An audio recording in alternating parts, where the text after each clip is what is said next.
दोस्तों, तो मेरा नाम आप जानते होंगे। तो आज देखेंगे क्लास 10th वर्कशीट 36 में आज फर्स्ट क्वेश्चन देखना है। फर्स्ट क्वेश्चन ये है कि टैंकर दवा का कैप्सूल या लंबे गुलाब जामुन किन ज्यामितीय आकृतियों का संयोग है।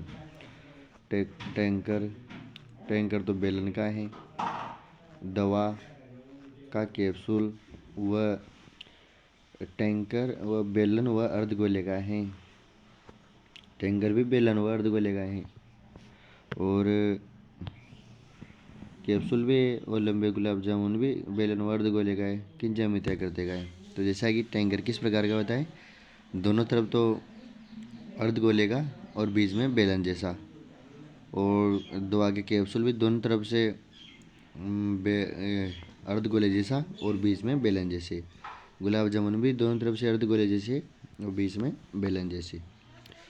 तो ये इस प्रकार से है। तो ऑप्शन आंसर क्या आएगा? बेलन और अर्धगोले जैसे होंगे। अब जैसा कि निम्न आकृतियों में संयोजित हो रही विभिन्न ज्यामितीय आकृतियों के नाम लिखी है। अब इसमें देखना क्या है, जो भी ज्यामितीय आकृतियाँ बनती है वो हमें लिखना है। पहला तो जो हमें दिखाई दे रहा है ये भाग, ये क्या दिखाई दे रहा है? शंकु, और ये बेलन और ये अर्धगोला, तो तीनों दिखाई दे रहा है। अब इसके बाद में चित्र 2 देखना है। चित्र 2 में है कि ऊपर तरफ क्या दिखाई दे रहा है? ऊपर वाला तो क्या दिखाई दे रहा है? यहाँ से ऊपर वाला दिखाई दे रहा है अर्धगोला, और नीचे वाला क्या दिखाई दे रहा है? शंकु। अब इसमें देखना है, इसमें ऊपर वाला क्या दिखाई दे रहा है? अर्धगोला, और नीचे वाला क्या दिखाई दे रहा है? घनाभ। तो मैंने आपको कल अच्छी प्रकार से इनके नाम, सूत्र, सब कुछ आपको आसानी से बताया था।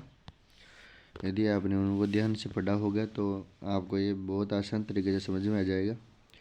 प्रश्न नंबर 3 देखना है। अलग अलग त्रिज्या वाले 3 ठोस गोलों का पिघलाकर एक नया ठोस गोला बनाया जाता है, तो इस नए गोले का आयतन बताइए।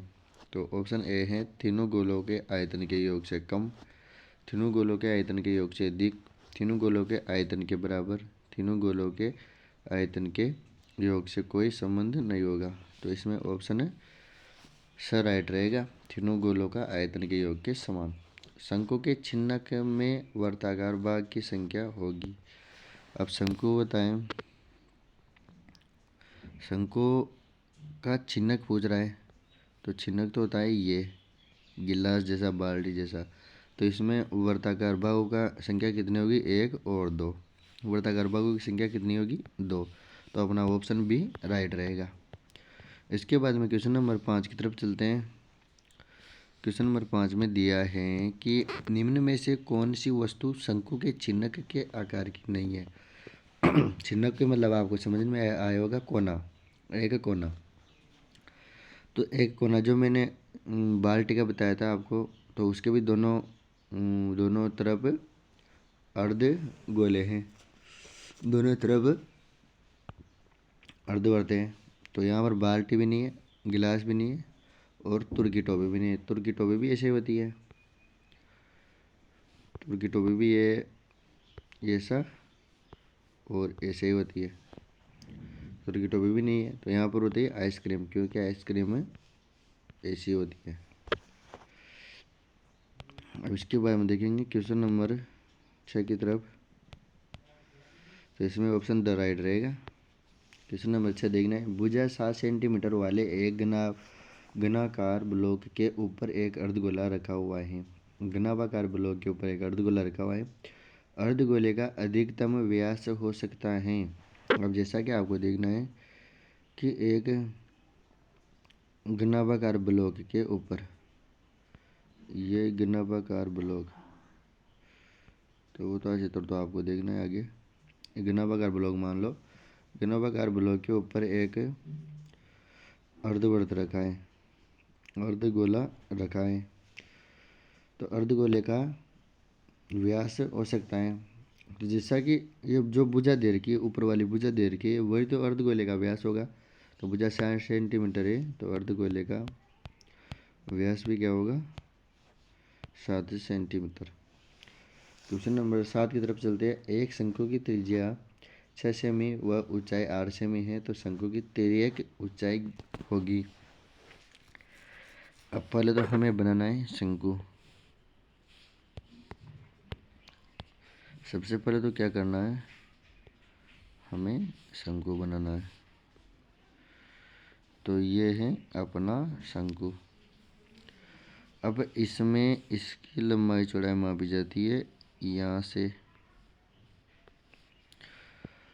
अब इसमें ऊंचाई तो दे रखी है ये 8 सेंटीमीटर, और चौड़ाई त्रिज्या दे रखी है यहाँ से ये 6 सेंटीमीटर।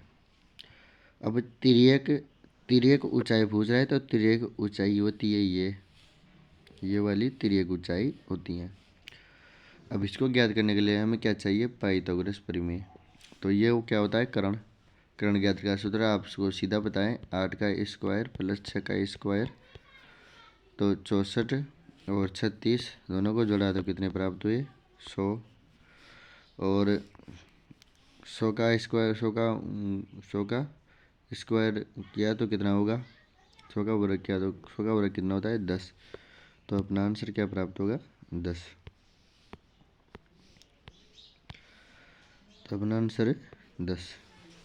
अब क्वेश्चन नंबर चलते हैं 8 की तरफ। एक गोले का पृष्ठीय क्षेत्रफल 324 पाई वर्ग सेमी है, तो उसका आयतन होगा।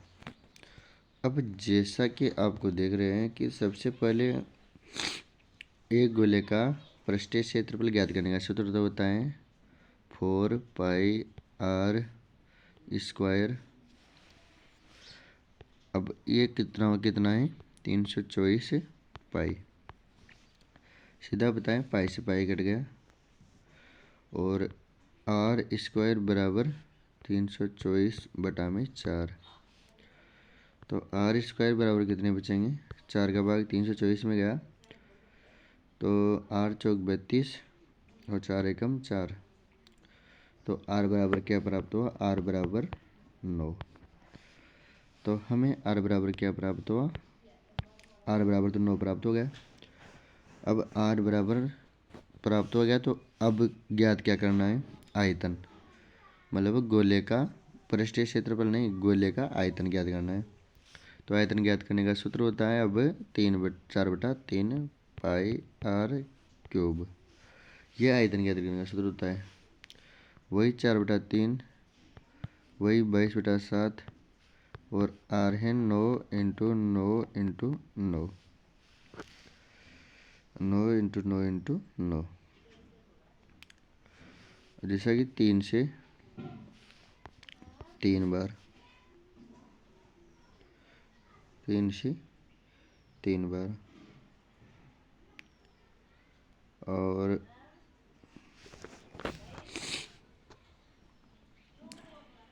यदि नहीं हुआ तो और को जोड़ लेंगे। तो जैसा कि 9 में 21, 9 में 81, 81 × 3 बाई चौक 88। तो जैसा कि 3 8 × 24 × 88,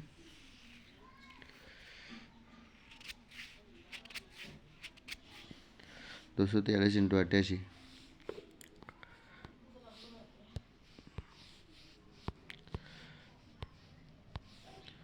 243 88/7 रहेगा। 8 × 24 2। तो यहाँ क्वेश्चन में सीधा आंसर दे रहा है, जैसा कि हमने लगाया था, सूत्र लगाया था 4/3 पाई आर क्यूब लगाया था। तो इसमें देख लो, चारों में पाई का तो कुछ कर ही नहीं रखा है, यहाँ भी पाई का, पाई सिर्फ आंसर में पाई आ रहा है, तो हमें पाई का यहाँ पर कुछ नहीं करना है। तो 4/3, अब आर के स्थान पर आपको क्या करना है,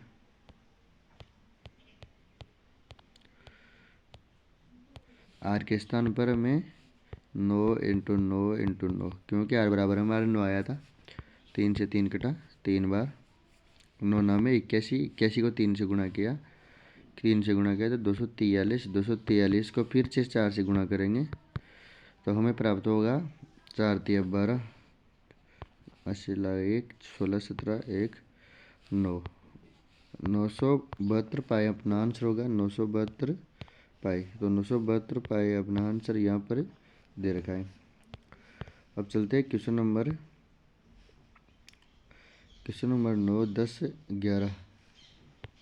तो क्वेश्चन नंबर 9 देखते हैं। एक बेलन की त्रिज्या एवं ऊंचाई 7 सेंटीमीटर, त्रिज्या ऊंचाई 7 सेंटीमीटर तथा 30 सेंटीमीटर है, तो उसका आयतन होगा।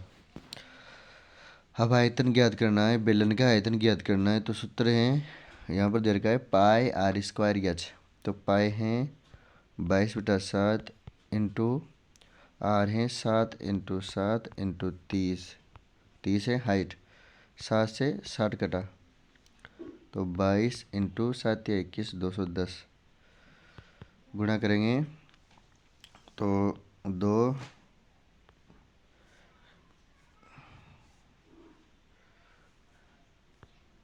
4,420, 4,420 घन सेंटीमीटर, 4,420 अपना आंसर। अब इसके बाद में क्वेश्चन नंबर 10 देखते हैं। क्वेश्चन नंबर 10 में है कि निम्न का पूरा हिंदी नाम लिखिए।